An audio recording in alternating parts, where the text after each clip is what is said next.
Enjoy a seat at the table and good company, where great conversations and meaningful discussions happen.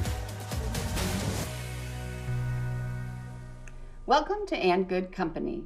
I'm Sarah Beetleholtz.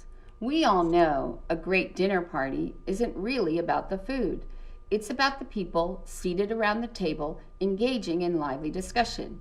And Good Company gives you a seat at the table to enjoy smart and engaging conversations as they happen.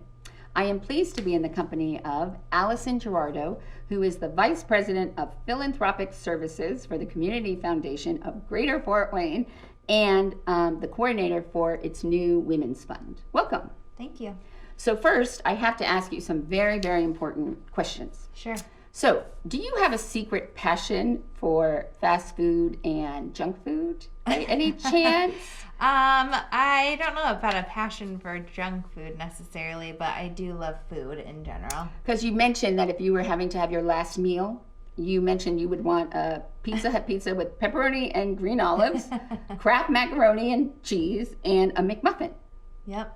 I would, because I don't normally eat those things. Okay. And also, are you still a big fan of Martha Stewart? I am.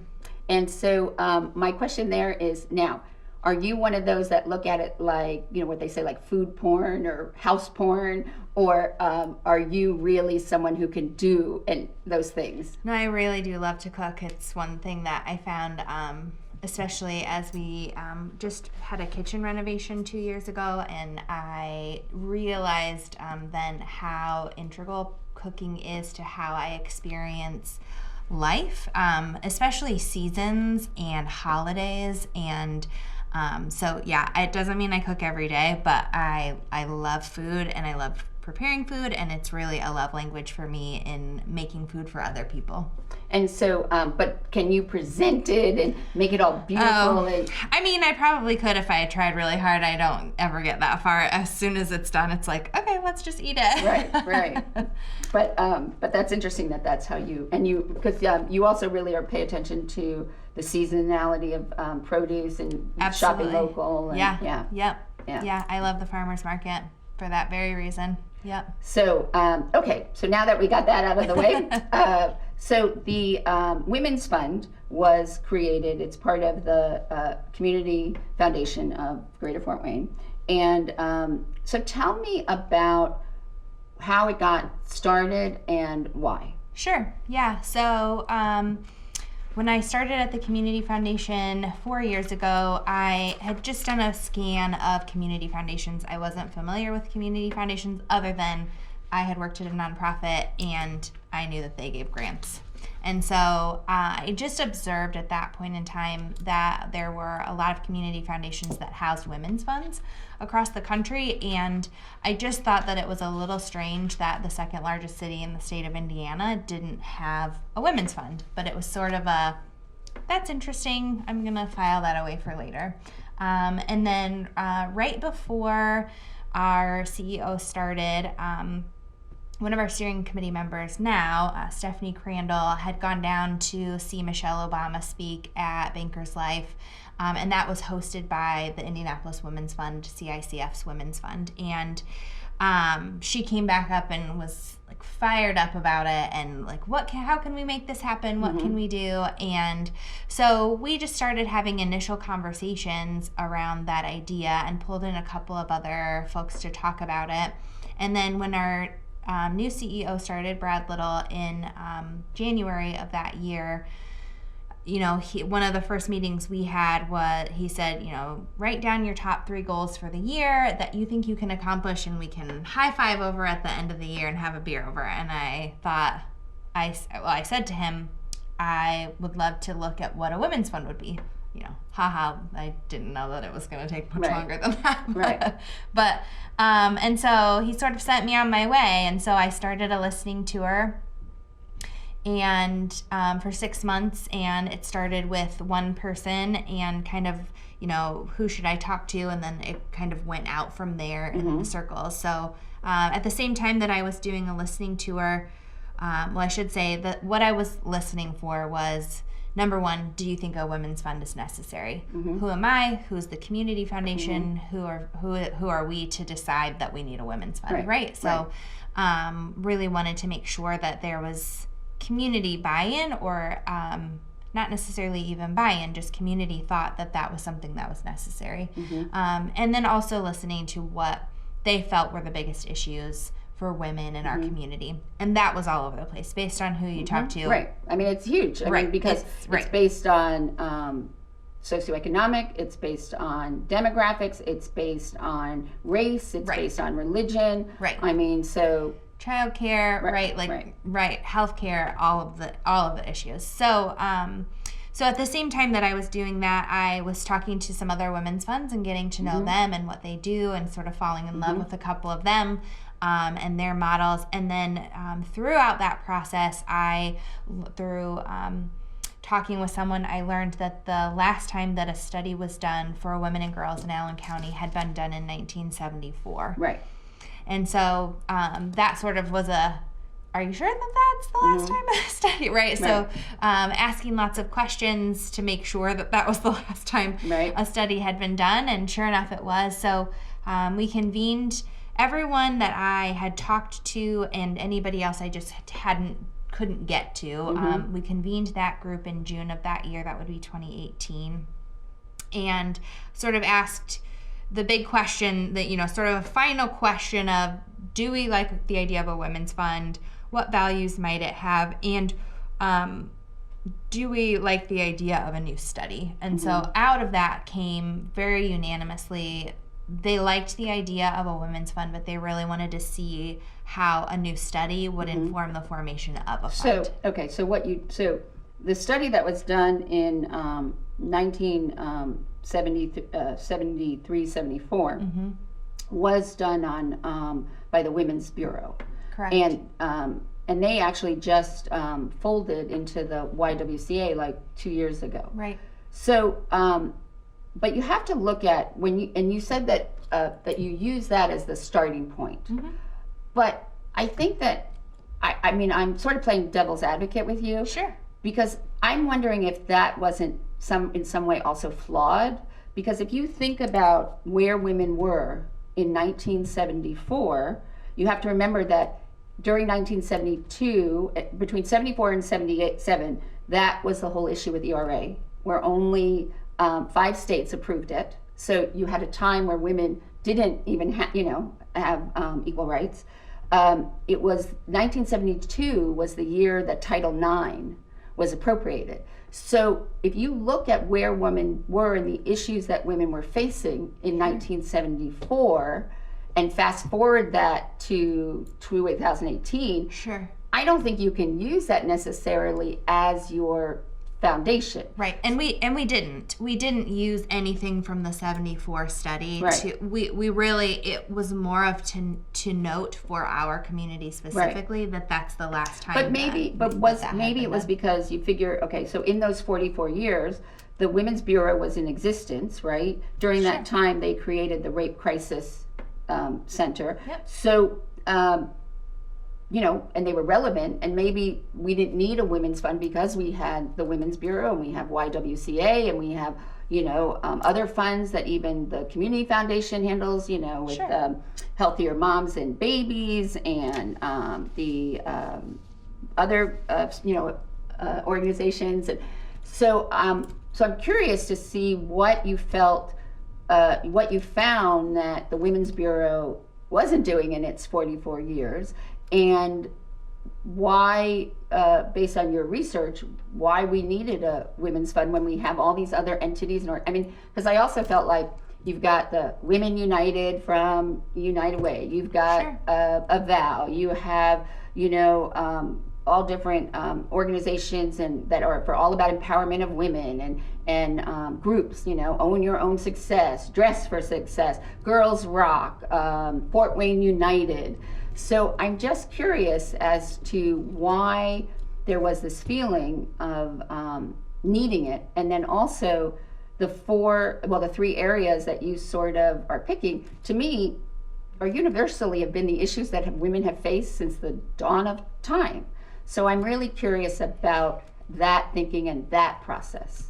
Sure. So I guess I would say, you know, from our observation, one of the things that, you know, the Women's Bureau was founded for an advocacy purpose. And I think over time, they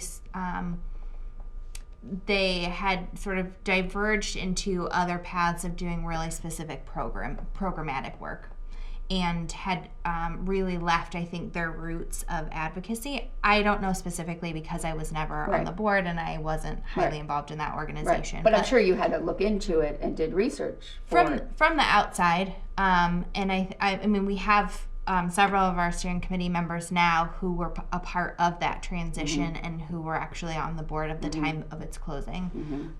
So that was the sentiment. I think that you know, the programmatic work that they were doing at that time could be done by other entities.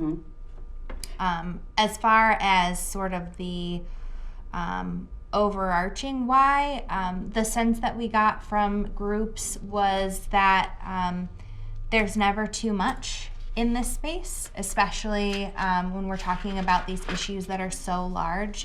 A lot of organizations, we'll take the Y for instance, Paula will say, you know, they're doing amazing work and they're doing the work they can do, and they're barely at capacity to be able to do the work that they're already doing, let alone sort of pulling back and taking a 30,000 foot view of the issues as a whole, and helping move things from an advocacy standpoint, or from I mean, I think they are doing a little bit of advocacy, but again, they're stretched thin, as all nonprofits are stretched thin, and so So would it have been better then, instead of creating another fund, to allocate those resources to those who are already doing the work? Like, I mean, because, and I'm also curious that the Women's Fund really got started because there was I think a $30,000 bucket or account from Women's Bureau that was able to be transferred to this. And so I'm curious that had you not had, because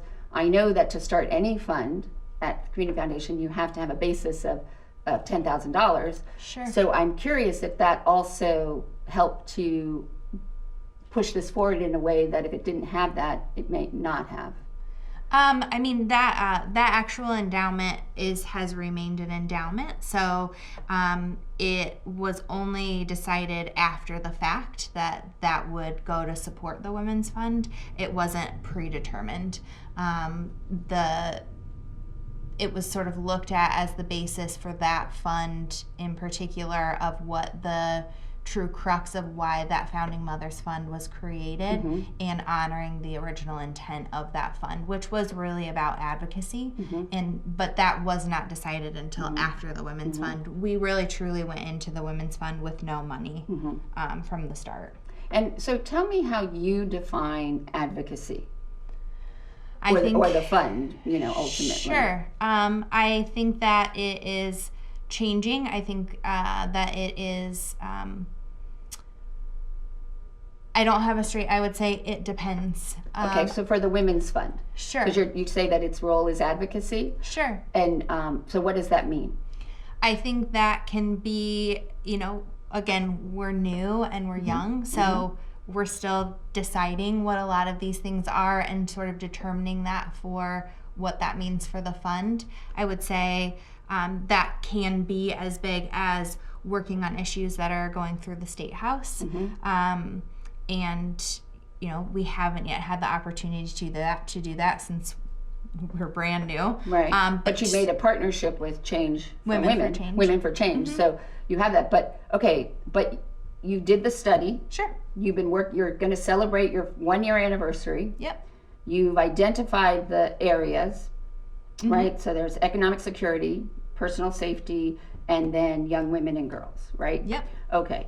And you're starting to establish your partnerships. Yes. So I would think that you would have to have a definition of what role the Women's Fund is going to play as an advocate for these purposes and partners. Yeah. So is it going to be like the traditional community foundation where it just gives funds, it gives monies, or is it going to also create its own programming?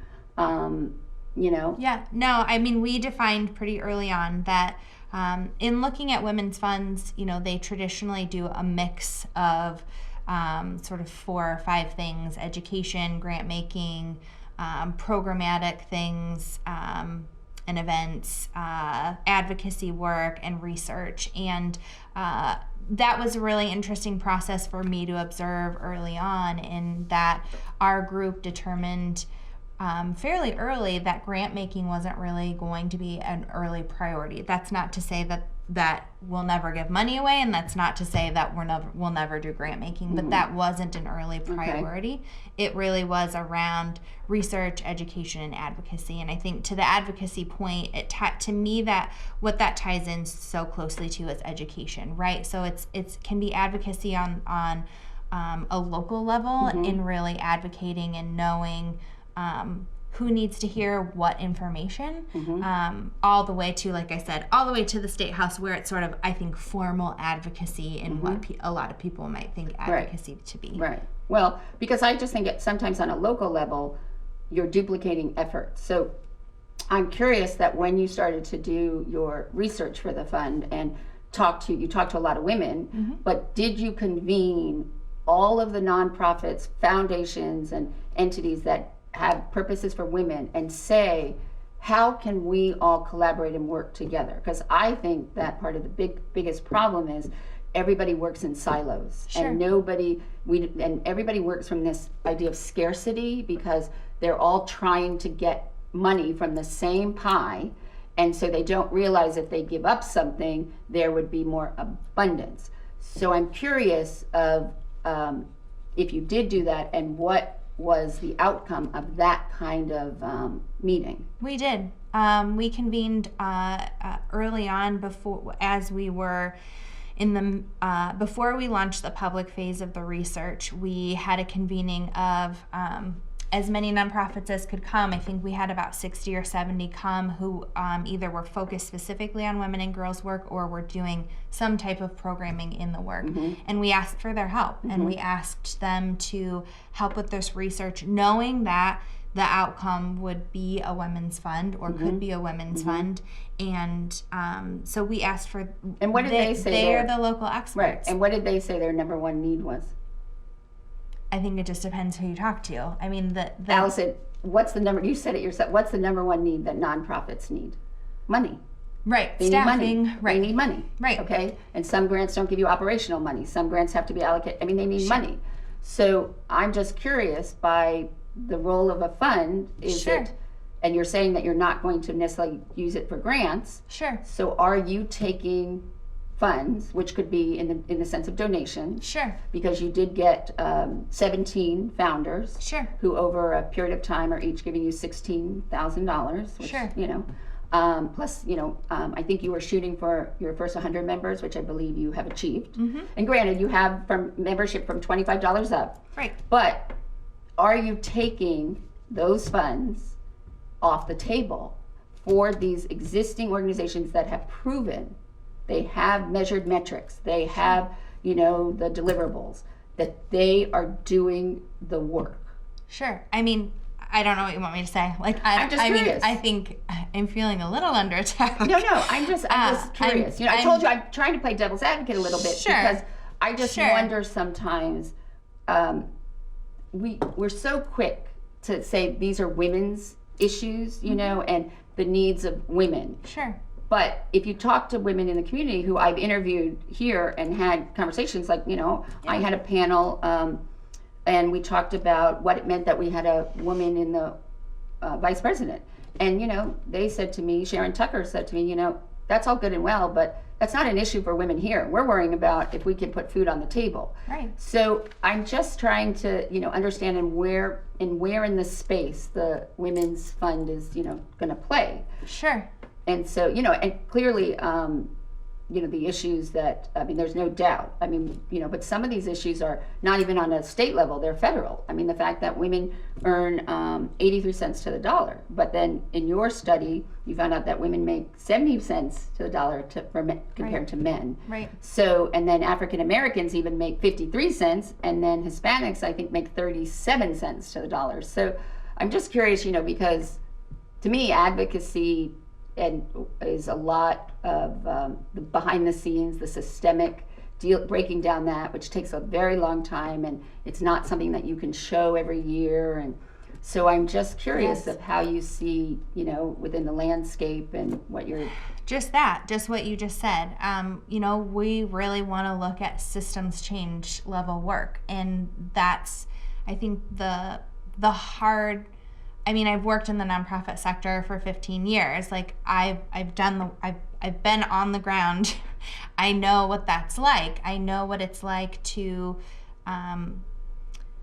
be doing that work. But at the same time, I think you also have to have entities sort of looking at the big, like I said, 30,000 foot view and helping to move the broad issues forward. It doesn't mean, I don't think you have to have one or the other. I don't think you have to have, I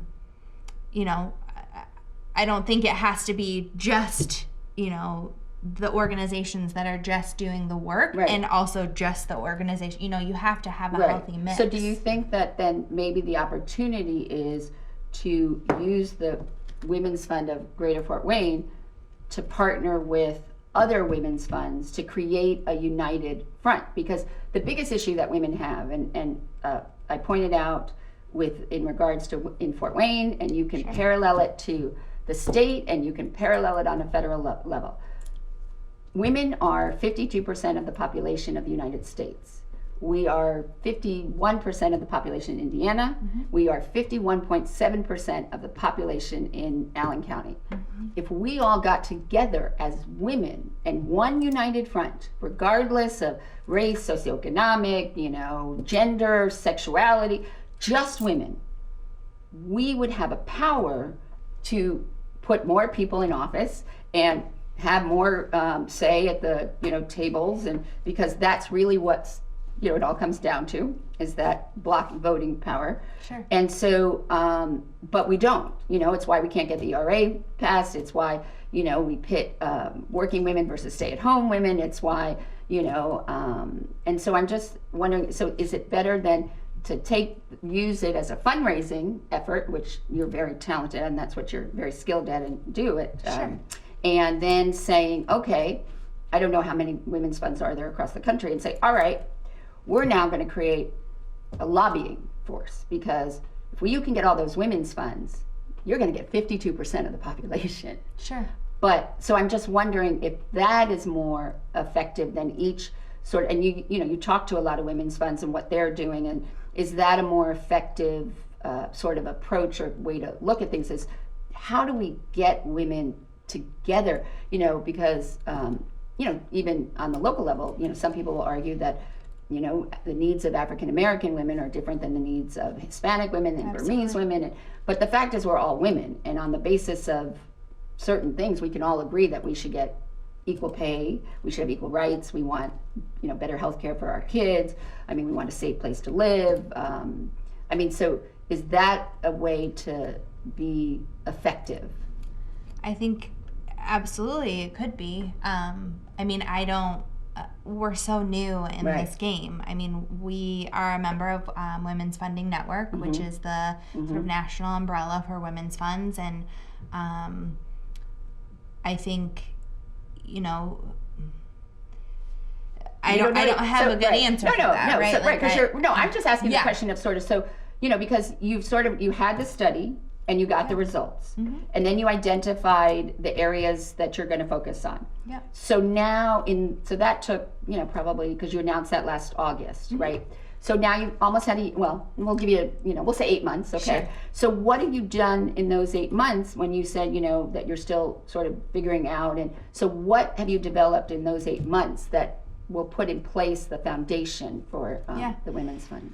So It's different for each of our 3 areas. So for young women and girls, we felt like the original study didn't do a deep enough dive and didn't do enough justice to what the issues are with young women and girls. This was just a first pass study because nothing had been done in 45 years. Right. So we just needed something. And also, what I was curious about is because you did a lot of surveys.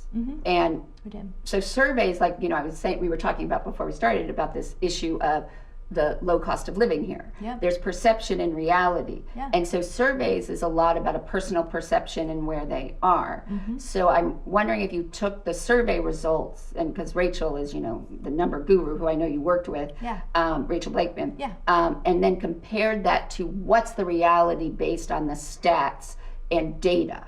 Because a lot of times, like when you look at certain issues in like Fort Wayne that you think are an issue, when you really look at the data, it's not. It's just the perception, or it's been folklore, like this idea of the cost of living. So did you take the surveys and then you looked at the data from 1974, which, as I said, I don't think would give you... Yeah, we didn't look too closely at it. Because Yeah. But I think you could see how far women have come.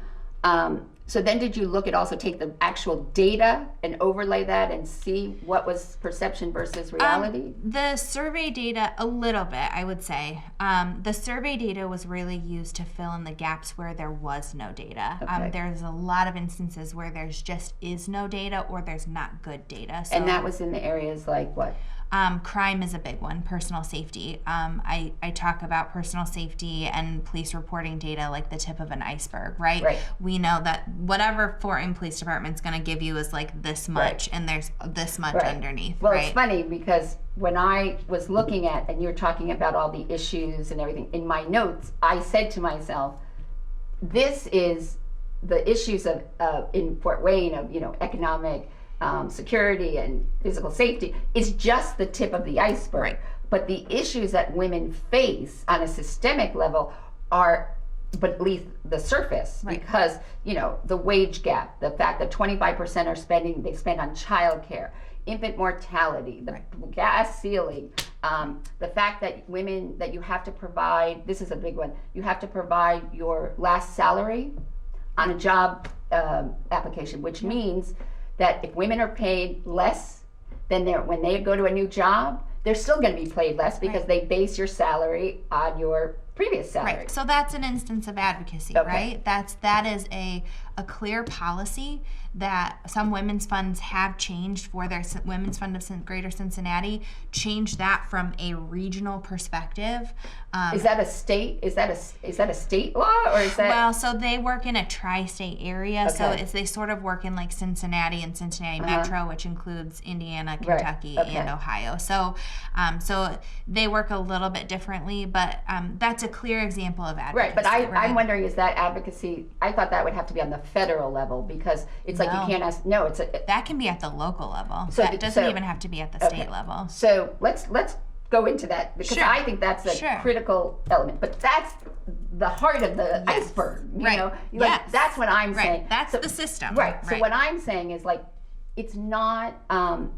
It's not going to get you the bells and whistles. Correct. Okay. And the work that you have to do is going to be long, arduous, and hard. Correct. So the buy-in to this has to be, like your metrics and how you're going to measure it, because you got to really. So all right. So let's look at this, because another thing that you're really working with is really working with companies, right? Mm-hmm. And so you're developing a toolkit. Yep. Okay. So in this toolkit. Yep. Does it talk about this issue? It does. Okay, so who is developing the toolkit and what's the purpose of it? Yeah, so the toolkit was developed by Cincinnati, who is becoming a partner, somewhat of a partner of ours. But that's great. I mean, I think it's so important that you have best practices, you have someone that you can go aside. I think it's, that's what I'm talking about. Yeah. Not scarcity, but abundance. Yeah, and that's the goal, is to find the best practice and to find. And that's sort of bringing that network. And be able to bring that here. Yeah. Right, and so they actually, through a series of listening tours of their own and a project that they worked on with a couple of manufacturers in northern Kentucky, they sort of were approached with this idea themselves of piecing together all of the different policies that employers could use. And it's really not even necessarily specifically focused on women. It's really around attracting and retaining their low-wage talent. And, and their executive director will say, we know that for companies, it's about the bottom line in the end, right? It's about making money. That's what I say. They'll donate enough for their they have the allocated to feel good or guilt or believing in the community. But after that, anything you want from them, you've got to show how it helps their bottom line. Right. And so what the Women's Fund knows is that if we can help these companies in their attraction and retention of their low-wage employees, those low-wage employees are disproportionately women and people of color. And so you're meeting both sides. And that's really the goal, right? And so you have to have buy-in from the companies in order to be able to do that. And so they developed a toolkit that's online, and they're rolling that out. It was hampered a bit by the pandemic, and so they're rolling that out, but they've had a lot of pilots happening in the years prior, and just have really great stories about how these policies that employers can implement and are implementing, which are very either low cost or no cost, are drastically increasing their workforce and drastically helping with their retention of their employees. So what are those things that they? So there's over 60 of them, and they've developed this toolkit to be used on a national level. They're not, they are region agnostic. And so, so I would say, one of the stories they tell is they had a senior living facility that when you work at a senior living facility, you have to buy scrubs. Scrubs can be expensive. So when you as a low-wage employee, as a CNA, have to buy, you might buy just 2 pair of scrubs. And for someone who lives in an apartment or doesn't have a laundry facility on site, that means they have to go to the laundromat at least twice a week. Well, you see that also in retail. That, like when I was in graduate school and I worked at Ann Taylor, and they want you to wear the clothes, but they only give you 50%, where it used to be retailers would give you a certain amount each season to have a wardrobe. So, I mean, So they, this employer was struggling because they were having a series of employees who were coming to work without clean scrubs, and that's a requirement of the job. And so through a series of talks that they were having just with the Women's Fund, and the Women's Fund by no means there is acting in a consulting role. They're just sort of coming in and asking a question, right? Just like, what I do. I just ask the question. And so what they learned was, the struggle that these employees, sort of the aha moment of, not everyone lives in a house and has a washer and dryer. And they sort of did a, palm to the forehead moment and said, we have laundry facilities on site. They could take their laundry we can just allow our employees to wash their laundry. Well, that was like site. With Jiffy Lube. He realized that the number one issue was reliable cars to get to him. And he's like, well, we take care of cars. So he helped them, they could work on their cars. But then there's also people that give loans for people to get a first car, or or the issues of like childcare. That's a big one, because when you talk about also talent recruitment, not only on the low paid level, on the even upper in the corporate suite, that used to be that people would move for a $20,000 bump. They're not doing that anymore, because by the time you figure the moving costs, which unless you're really at that top, they're not doing.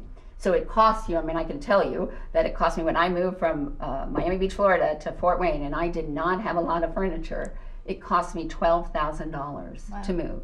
And then if you figured that where people mostly move for jobs or family, so where they lived, they had family who helped with childcare, and then they moved somewhere, that other 10 just got eaten, and they don't have that, safety net. So I think that, even at any level, realizing what it takes. So do you think that, how are they doing with the idea of childcare or paid time off, or giving them even maternity leave? So I would say those are some of the tools. I think those are the much sort of bigger, a little Right. bit harder sells Right. for companies, and not something.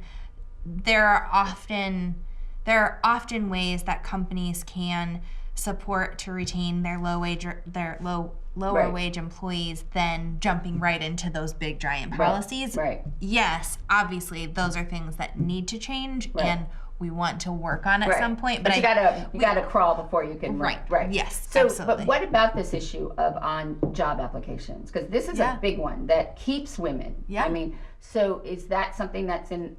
How has that been perceived in the toolkit? Yeah, well, we haven't rolled out the tool. We haven't No, rolled I meant it for out the yet, ones that have done it. yeah, I haven't heard any specific stories from Cincinnati Mm-hmm. about that. They did a specific, I think, as maybe in relationship to their toolkit, but as a totally separate advocacy issue that they were working on was that specific policy, and to adopt that throughout the entire region as a policy that employers would stop doing.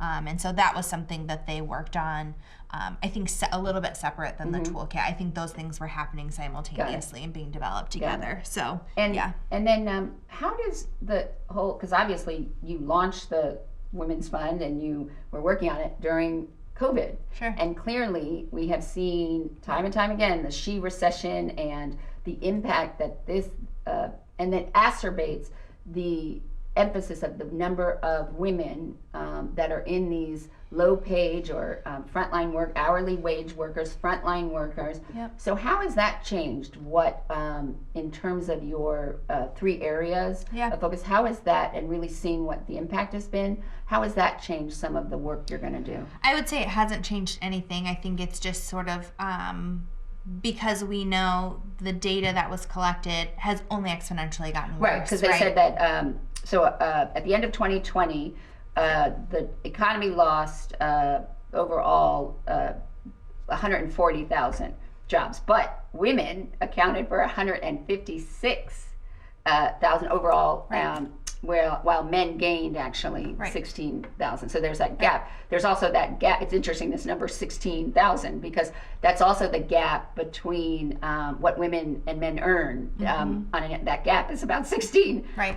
So did it make you feel like, like you sort of just wanted to stand up and say, see? I mean, like shout, like, see these issues? This is, Yes, I mean, I think every day is like that.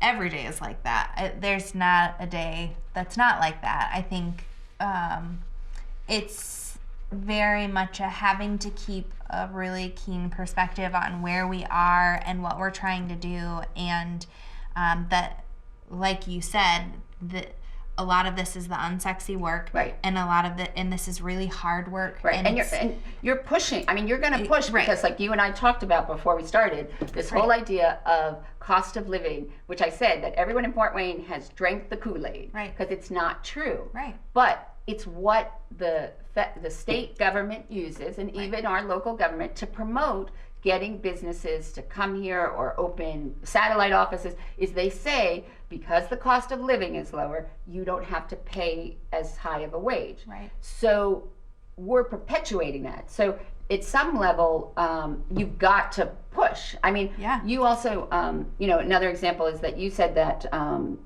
that you didn't think that the Women's Fund was going to get into the political issues. Yes, I would say we're trying to stay as apolitical as Right, possible. but the reality of it is, it's bipartisan, Sure. but it is political. Correct. I mean, you have Yes. got to be. Yes. Yeah. So, Yes. so I think, right. I mean, because I think that some organizations, they, obviously promote, they work with women who Sure. want, that are their part or their agenda. Sure. And then, even Emily's List, which is early money, is the East, so that Sure. it allows you to, raise money. Because one of the facts, like when I talk to women who run for office, the biggest issue they have here locally is raising money, and they don't have that access. So that's like, so is that, it's not saying that you're going to support one candidate over Correct. the other. I like how you said that.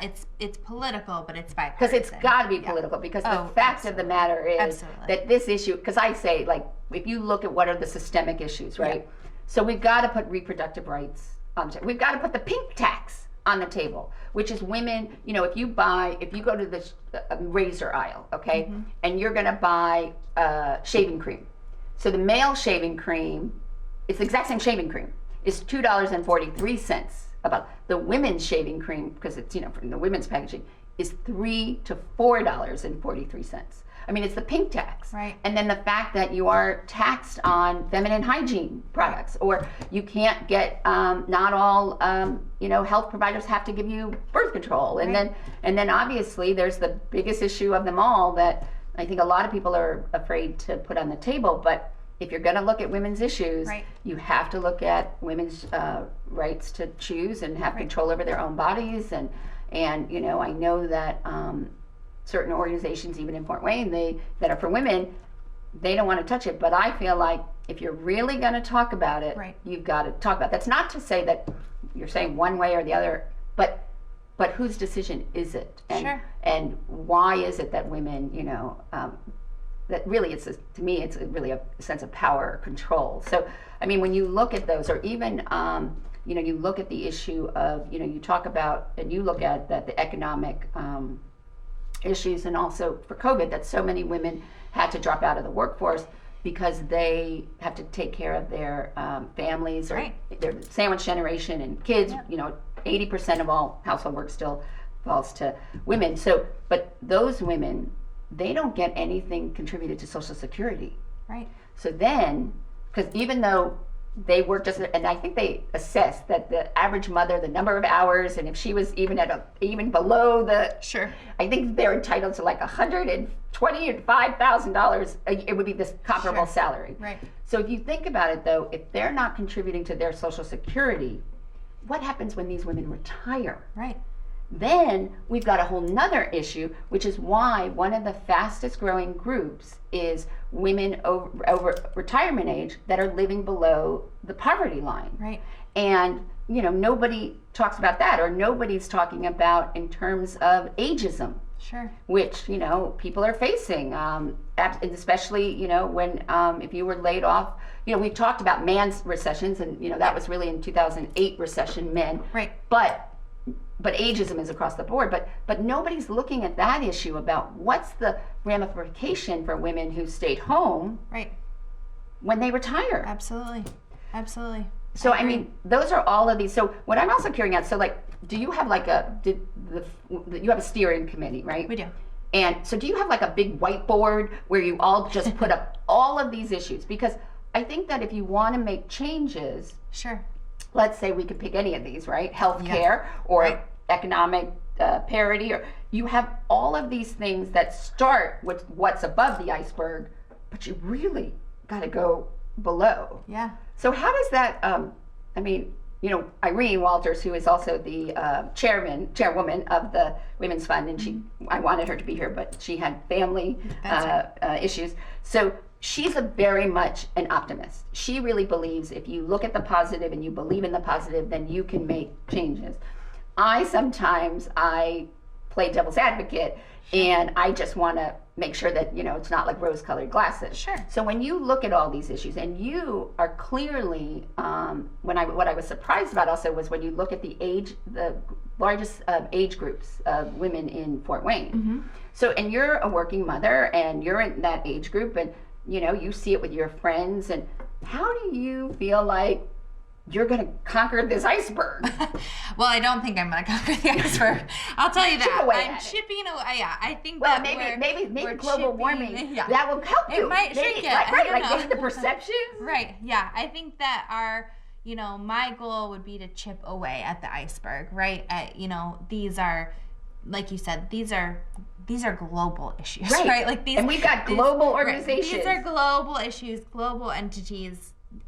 We could devote our whole entire life's work to this and not, you know, get rid of the iceberg. But I would hope that, you know, where I think drive comes in is, you know, really, to me, at the local and the state level, is how do we chip away at that iceberg, right? If you think about it in a series of icebergs, because there's the big iceberg, but there's a couple little, at least sort of smaller ones. Or maybe the ones that you can turn, navigate around. Right. And so how do you chip away at those? Because I think, when it comes to things like, reproductive rights, I mean, again, those are national, global issues. Right. But I think, that's why we did the study. That's why the study, I think, it's why it's my default. I always go back to that because it gives us the data of where we are, or at least where we were before COVID. And it lets us wrap our arms around, and then having our 3 focus areas with all of the nonprofits and everyone that participated in the study. We were very clear from the beginning, look, we don't have unlimited time or resources. We don't have unlimited resources, time or money to do all of these things and make a difference. And even with 3 areas. I was going to say, wouldn't even with 3 areas, it's a lot. And, and I mean, maybe would you have been better to sort of pick one and say, this is what we're going to focus on because your plan is really you were taking 2 years to really develop the strategy plan, right? Well, we have the strategy, so we have 2 years of the strategy that we're looking to implement right now. And its implementation is what, 3 to 5 years? Is that the? I would say So would it have been better to say, okay, for the first fight, we're just going to focus on this issue and it could have dive deep, as opposed to, what I'm just afraid of is, are you just doing the work where you can see the iceberg? Sure. Because if you're going to look at, even when I think about personal safety or crime, so you also have to look at the issues of sentencing for women. Like if they are in the home or they don't even know that their boyfriend or son or whatever is dealing drugs out of their home, but because they own the home, they can be charged. Absolutely. I mean, there's all these, and they are mandatory sentences. And when you look at the number of women who are incarcerated for non-violent crimes, that is the majority of women incarcerated. Yeah. So I'm wondering, it's not just that they've had crimes done to them, but also the crime that is happening to them within the system. So I'm just wondering if it would have been, or maybe I don't know so what do you think you've learned, and so what's the next step? So let's take the issue of, let's stick with personal safety. Sure. So this is an issue, that you want to tackle it, so you've got your strategy. So what's sort of the plan? What are you going to roll out?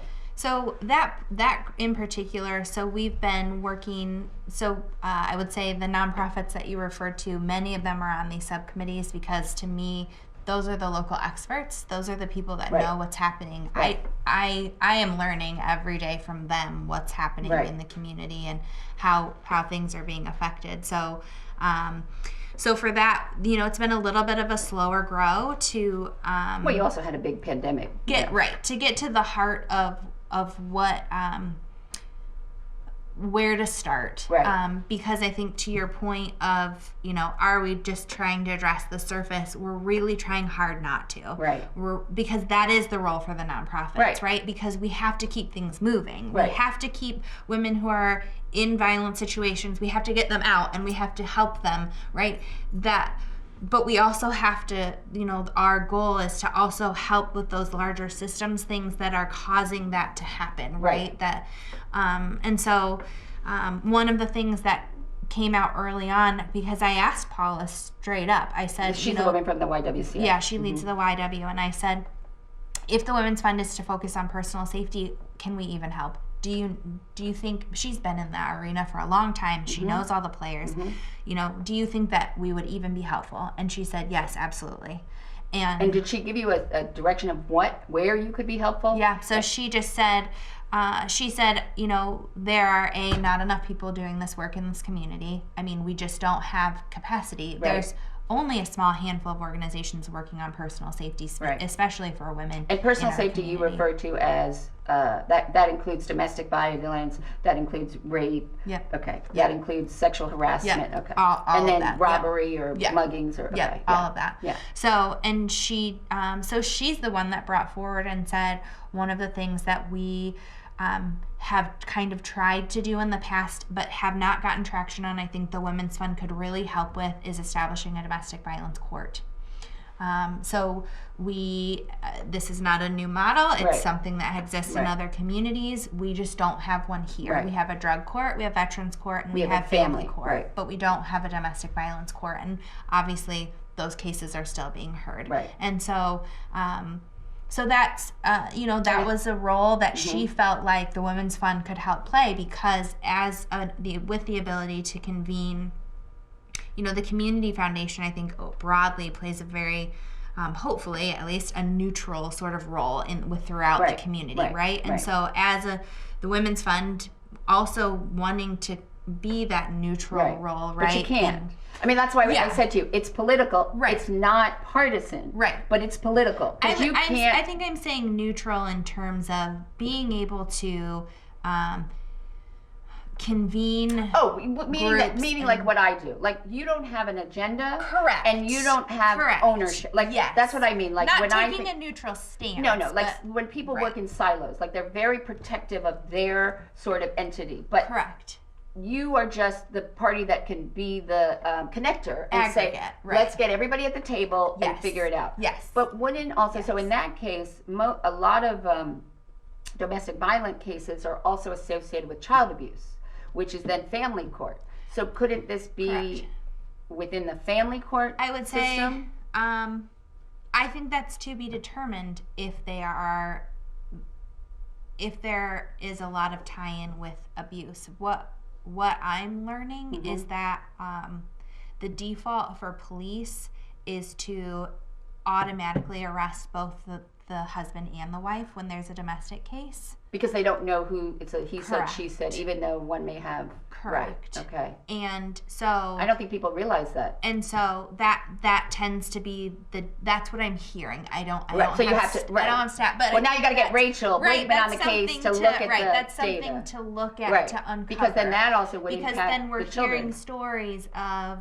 I'm hearing multiple stories of women who are saying, "Well, of course, I'm not reporting because the last time that this happened, I was without my kids for 8 months Right. because I had to get them back Right. from DCS." Right, and that's the problem. And DCF. But I makes didn't do anything. No, right, and Right. DCF is all based on you are guilty until you prove Correct. innocent. Correct. And so, but these are like, this is why, like, that's what I'm saying about really why I was pushing you about how you're doing this and Sure. because I'm not. It is. It's a heroic task, and I sort Sure. of feel like, when I looked at the three things, and I said, "Isn't this what women are always facing?" like I just feel like, we take a step forward, but we take 2 steps back, and so I'm. But I think that that's really, hope. I think it's great. I think it's hard work, and I think you've got to. You need a village behind you because of it. But one of my last things I want to ask you is, though, we do so much for girls. We have so many programs to help girls and self-esteem and women and everything. And I just wonder, are we losing the boys, and especially young African-American men, that they're, like, you never hear of a men's fund. Sure. Or, and granted we have, like, United Front, but I'm just, because, girls are excelling more, are getting college degrees. They are more getting graduate degrees. They are pursuing, in a lot of cases, are making more than their male counterparts. So I'm just wondering if also, when you look at the Women's Fund, and that also because of the fact that men and women are so different, that you also have to have men at this table. And the buy-in that you need is for them to understand how having that box on your employment form, Sure. what that does. Absolutely. And so what's that been like? Yeah, absolutely. Men need to be at the table for this conversation. I would say I think there's we especially need men who believe in this work and who see the value in it. Or you also need the men who don't, so that you can sort of educate them and show them the stats. Not to change their mind, but let them see, because it's, when you're preaching to the choir, like any woman, you're preaching to the choir. Right. But it's those that aren't in the men choir. Across the spectrum, I think, absolutely. Right. But I think I would say, yes, we have a lot of programs for girls. Yes, boys are equally as important, and where I don't like to see the Women's Fund go, where I don't like to see the discussion go, is it becoming an us versus them issue. Right, which is even within women themselves. It does become that very quickly, and this isn't about us versus, girls versus boys. Right. But this you also then look at the data and say, well then, if we have all of these programs for girls, why are 50% of girls still contemplating suicide? And why is it that there's bullying? And why is Indiana 4th highest in the nation for sexual assault of high and school why girls? is it that Indiana traditionally on any issues for women and girls is at the bottom? Right. So I mean, So I think, yes, we do have a lot of programs. Are they really addressing the heart of the work? Well, that's what I'm also wondering. Like, that's why I'm wondering if maybe a study is really doing to evaluate, like, sort of what exactly do each of these nonprofits do? Who are they really helping? What's the, to sort of, because nobody's done that. I mean, again, it's not the sexy, put out a program and here's, a tagline. But that's where I think is doing that kind of work. And I would say in their defense, because I think they are all doing they're so work. Overworked. But I think all of these things work together. Right. They all work in conjunction, because as much as you need something that's focused on systems level change, you also have to be working one person at a time. Right. I mean, that's really where the change comes. Right. Change happens in all avenues, right? It doesn't just happen in one group or with the other. It happens because we're all doing this work all together. So looking back now, when you originally asked this question, and where you are now, are you glad that you asked the question about the Women's Fund? Mm-hmm. I am. And what has surprised you the most about what needs to be done in the work that you're going to do? I think none of the data was surprising. I was surprised at the high number of violence against women in Allen County in particular. It's all, most of it is disappointing, but not surprising. I would say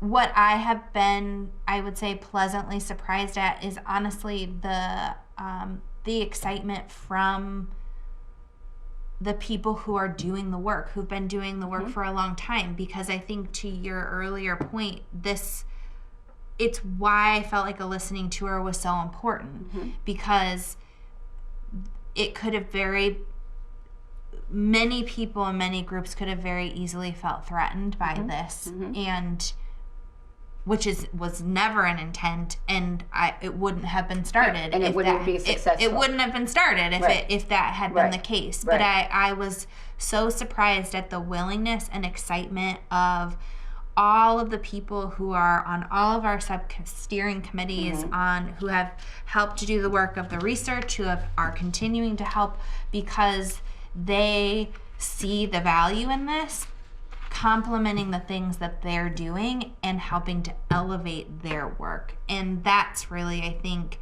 well, they're busy doing the boots on the ground work. Yes. And they need someone to sort of evaluate. There is that value of that 30,000 foot, but also what's in between. Right. Yeah. So right. Yeah. So I mean, it's interesting, and it's tough work, man. Yeah, it's not for the faint of heart. No, that's for sure. But at the end of each And Good Company program, I ask guests the same 12 questions that were popularized by French novelist Marcel Proust from a popular Victorian parlor game. What is your favorite word? Oh. Serendipity. What is your least favorite word?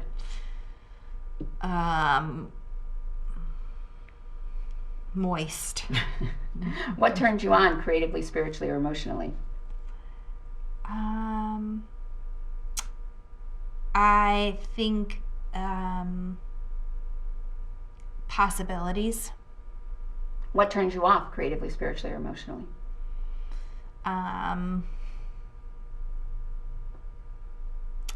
Probably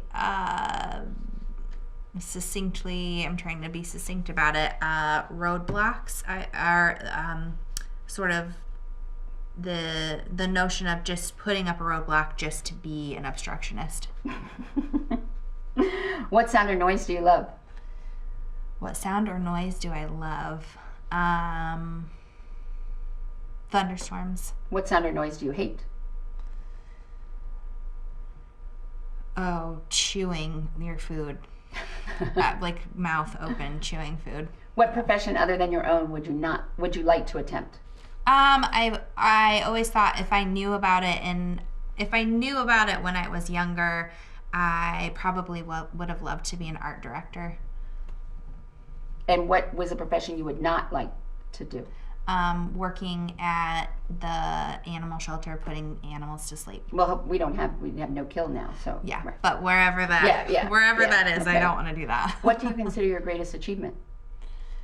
Oh gosh, I'm proud of a lot of things I've done. I would say, personally, my kids, Mm-hmm. professionally, I have a forever love for the Parkview Healing Arts program. Who, living or dead, would you most like to have a conversation with?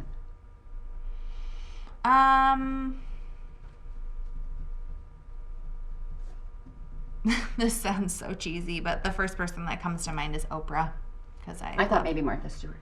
Oh yeah, I don't know that. To me, I don't see her as the greatest conversationalist. Right. I'd just like to follow her like staff around to right. see It's all not even her. She doesn't do it right. It's her creative staff that does it. There's a lot very underlying here of creativity for you in art. Yeah. How would you like to die? Oh, peacefully. And if heaven exists. Peacefully, I would say of natural causes. Okay. Let's say that. And if heaven exists, what would you like to hear God say when you arrive at the pearly gates?